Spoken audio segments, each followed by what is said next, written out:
Andrew Murray was a Presbyterian minister from Aberdeenshire in Scotland. He was appointed to the frontier parsonage of Llafrenet in the Karoo, a semi-desert region of the Cape Colony. Llafrenet has a very long and interesting history. It is, after all, the fourth oldest town in the country. But the village of Llafrenet and the district of Llafrenet was established in 1786. The district was a very new district at that stage, but it was also the largest district with over 130,000 square kilometers. Now, of course, the British governor had in mind that the Scottish ministers would now preach in English, and this would force the Dutch people in their churches to move from Dutch to English. In fact, their policy had the opposite effect. All the Scottish ministers who came out to Cape learnt Dutch. Before Andrew Murray came to Llafrenet, he spent 10 months in the Netherlands, where he studied the language to more effectively communicate with the community. Not only did they preach the gospel in Dutch, but they came with a revived fervour, and they revitalized the Bible studies, the prayer meetings, the pulpits.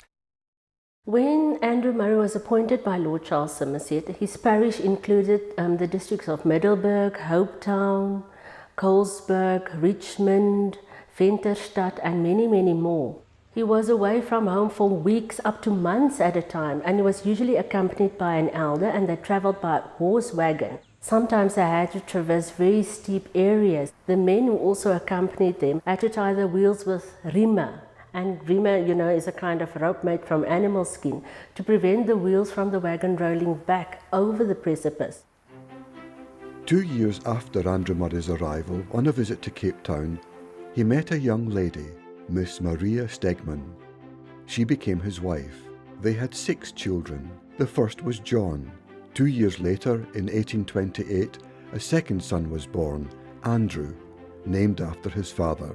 He was to become one of the most influential Christian authors of his time.